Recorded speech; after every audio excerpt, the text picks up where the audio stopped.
people that have been in political power for the last 4 years, priorities other than standards, lethality, and meritocracy have driven decision-making. I'm quoting you from the podcast. Elizabeth Warren just put Pete Hegseth on the spot over his changing views on women in combat.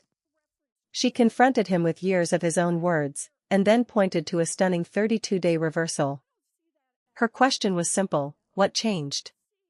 And Mr. Hegseth, thank you. Thank you for your service. So if you're confirmed as Secretary of Defense, you will oversee our military, including about 250,000 women who currently serve on active duty in the Army, the Navy, the Air Force, the Space Forces, and the Marines. And I have serious concerns that your behavior toward women disqualifies you from serving in this role. Now, I've been trying to get answers from you for quite some time on this. You haven't wanted to meet or to answer any of my questions, so we'll just have to do it here and dive in. I want to pick up on some of the questions asked by Senators Shaheen and Gillibrand and Hirono, and I just want to make sure we have a list of some of the facts that I think are undisputed. I'm not going to talk about anonymous sources. I'm just going to quote you directly. We've got the video. We've got it in print. So going back to January 2013, you told a Fox News interviewer that women in the military simply couldn't measure up to men in the military, saying that allowing women to serve in combat roles would force the military to lower the bar. You picked up on that same theme in 2015, making remarks on Fox News, referring to women in combat as, quote, it would erode standards. June 2024, you said on Ben Shapiro's podcast, quote, women shouldn't be in combat at all.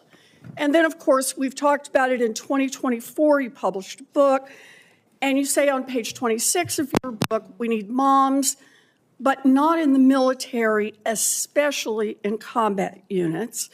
Page 48 of your book, you claim that women should not be in combat roles because men are distracted by women. And then 10 weeks ago, you appeared on the Sean Ryan show and said, I'm straight up just saying we should not have women in combat roles. Now, I presume you recall making all these statements? Senator, I'm not familiar with the article you're pointing to in 2013, but it underscores my argument completely, because in that 2013 argument, I was talking about standards. Standards are what it's always been about, Let's not Senator. have this same fight again. Always been about Senate I've quoted standards. you directly. We've got the video. We're happy to show it. But I want to be clear here. For 12 years, you were quite open about your views, and your views were consistently the same. Women are inferior soldiers, sailors, Marines, airmen, and guardians. And in case anyone missed the point, and these are your words from 10 weeks ago, women absolutely straight up should not be permitted to serve in combat. And I notice on each of these quotes, those are said without qualification. It's not by how much you can lift or how fast you can run. They don't belong in combat, period, or your words, straight up. And then on November 9th, 2024, just 32 days after your last public comment saying that women absolutely should not be in combat, you declared that, quote, some of our greatest warriors are women, and you support having them serve in combat. Now, that is a very, very big about-face in a very, very short period of time. So help me understand, Mr. Hegseth, what extraordinary event happened in that 32-day period that made you change the core values you had expressed for the preceding 12 years?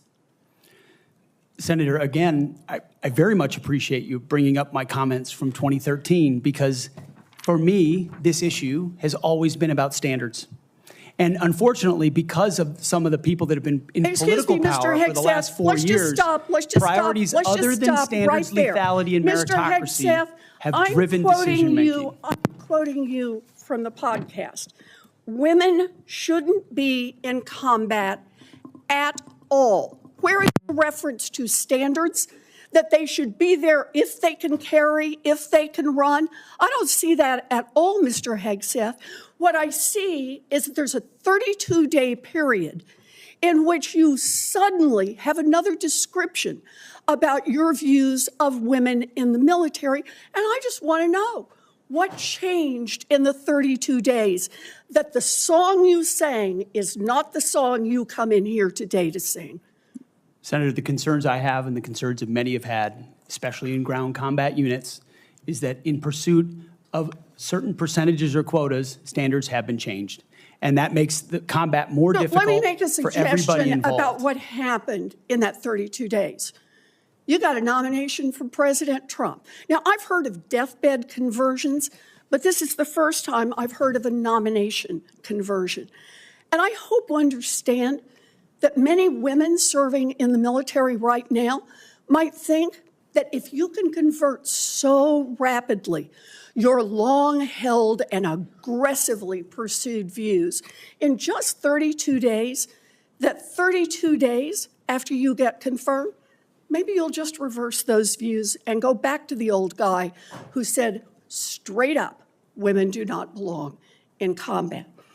Now, Mr. Hegseth, you have written that after they retire, generals should be banned from working for the defense industry for 10 years. You and I agree on the corrosive effects of the revolving door between the Pentagon and defense contractors. It's something I would have liked to talk with you about if you'd come and been willing to visit with me. But the question I have for you on this is, will you put your money where your mouth is and agree that when you leave this job, you will not work for the defense industry for 10 years? Senator, it's not even a question I've thought about because You can it's think not about one it right that, now. It's not one. My motivation for this job I understand has never that. I been just about need what a could yes or no conceivably here. come next. Time is short. I just need a yes or no. I would consult with the president about what the policy should be In at the Defense other Department. words, you're quite sure that every general who serves should not go directly into the defense industry for 10 years, but you're not willing to make that same pledge? I'm not a general, Senator. You'll be the one, let us just be clear, in charge of the generals.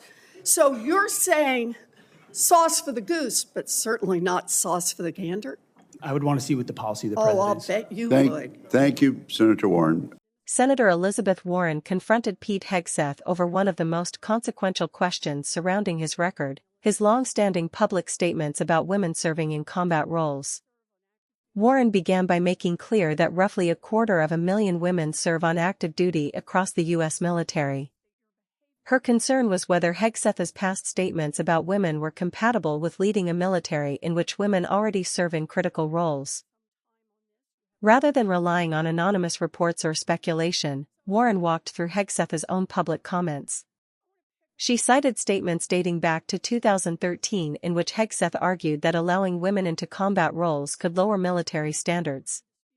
Warren then pointed to comments he made in 2015, his 2024 appearance on Ben Shapiro's podcast, and statements in his book arguing that women should not serve in combat units.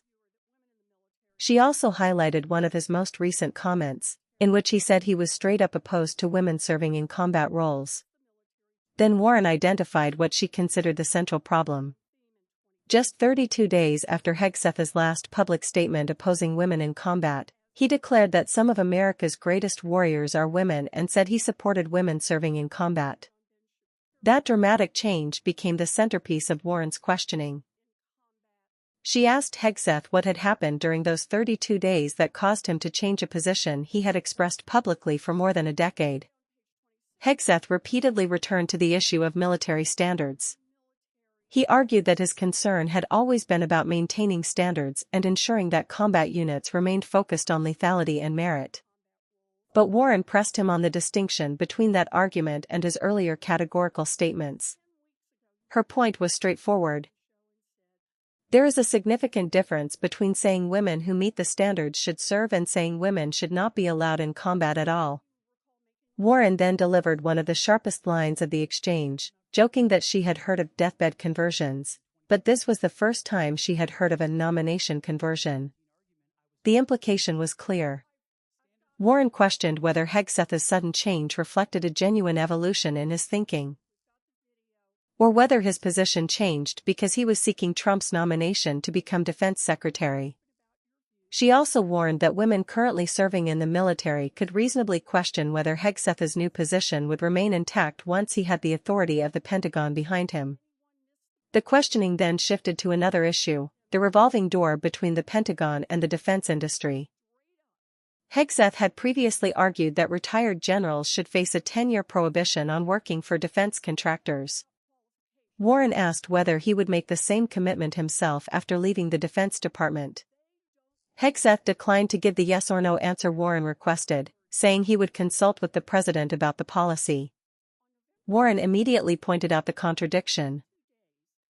Hegseth was prepared to advocate restrictions for generals, yet unwilling to make the same commitment for himself as the person who would oversee those generals.